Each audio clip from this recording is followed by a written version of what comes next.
Shalom saudaraku, selamat damai sejahtera dalam kasih Kristus. Jumpa lagi dengan saya, Didi Juli. Kita akan belajar berapologetika bersama-sama di channel ini. Menurut bapak yang satu ini, namanya sih katanya Harto. Jadi menurut dia, semakin Kristen banyak berdebat dengan Islam, maka itu akan menimbulkan gelombang mualaf yang sangat besar seperti di Barat dan juga Eropa. Karena dengan berdebat, maka borok kekristenan menurut dia itu kesalahan-kesalahan teologi, Alkitab, konsep ketuhanan itu terbongkar semuanya. Katanya sih begitu. Apakah benar demikian? Mari kita melihat videonya sebentar. Di TikTok banyak sekali perdebatan antara Islam dan Kristen. Yang terjadi adalah menurut saya semakin banyak debat, semakin banyak perdebatan antara Islam dan Kristen, justru makin menunjukkan kelemahan ajaran Kristen itu sendiri. Makin terbukalah kelemahan-kelemahan ajaran Kristen, kepalsuan kitab sucinya, kelemahan konsep teologis ketuhanannya, ya, dan sebagainya. Dan bagi orang-orang Kristen yang menemukan kebenaran, keajegan konsep ajaran ketuhanannya, malah menemukannya dalam Islam.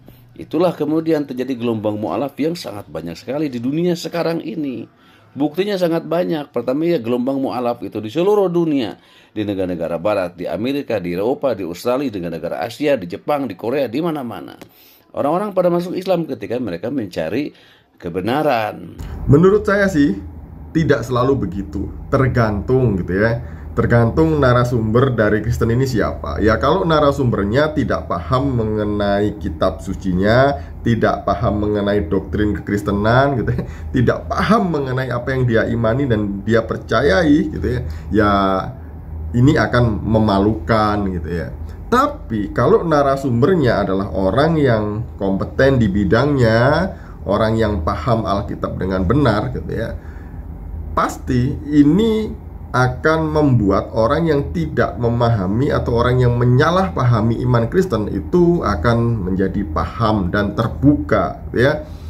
Seperti debat antara Pak Esra Soru dengan Kainama kemarin ini. Ini sangat jelas menelanjangi Kainama sendiri gitu ya.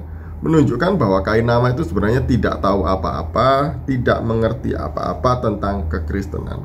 Justru apa yang disampaikan oleh Pak Esra Soru ini membawa pengertian, membawa pengetahuan yang baru, yang benar tentang kekristenan. Orang yang selama ini menganggap Kainama benar, ya, menganggap Kainama benar, itu dibukakan matanya, hatinya, pikirannya bahwa ini loh yang kamu dukung selama ini loh yang kamu puja-puja selama ini nggak tahu apa-apa. Bisanya cuma mengandalkan Wikipedia, bisanya cuma cuplik-cuplik ayat, bahkan mengutip sumber dari literatur hanya abstraknya. Di sini kan kelihatan bahwa sebenarnya Kainama itu bukanlah seorang akademisi, karena cuma ngaku-ngaku aja dia pernah kuliah di Jakarta, di Leiden, kemudian di Haifa, padahal tidak dapat menunjukkan bukti satupun dia pernah kuliah. Jadi kalau narasumbernya orang yang bagus seperti Pak Esra dan yang lain-lain gitu ya, ada banyak sekali debater atau apologet yang memang mumpuni di Indonesia ini. Jadi dengan hadirnya mereka-mereka ini justru malah membuka pintu bagi penginjilan, meluruskan kesalahpahaman yang selama ini disalahpahami oleh orang non-Kristen tentang iman Kristen yang diyakini oleh orang Kristen ini. Jadi begitu ya Pak ya. Mungkin Bapak ini tidak mengikuti perkembangan baru-baru ini ya, bahwa di Indonesia perkembangan kekristenan atau jumlah orang yang masuk Kristen itu juga lumayan bagus, sangat banyak gitu ya.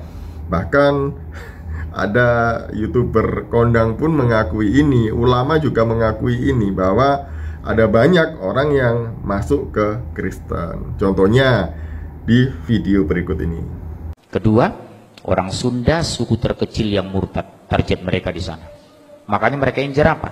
Sukabumi, Cianjur, Ciamis. Saya sampai Sukabumi Selatan, Pak. Sudah berdiri sekarang Lembah Karmel, pusat Katolik terbesar di Asia. Saya sudah masuk itu. Masuk di stop. Bapak saha, abdi mas itu orang. Dari mana? Dari Jakarta. Dengar situ orang, dikiranya saya pendeta. Bebas masuk. Kita bawa ini. Badai ke mana? Saya bilang, badai ke luhur. Sabar orang, tilu orang, saya bilang. Dari mana tuh, Pak? Abdi mah dari Jakarta. Mendengar situ orang, oh bangga. Abdi ke luhur, Bapak tahu itu. Bukan Jatiluhur, Pak, ke luhur, naik ke atas gitu ya. Sampai di sana, subhanallah.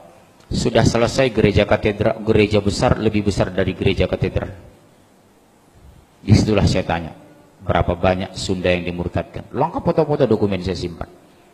Jadi bagaimana Pak?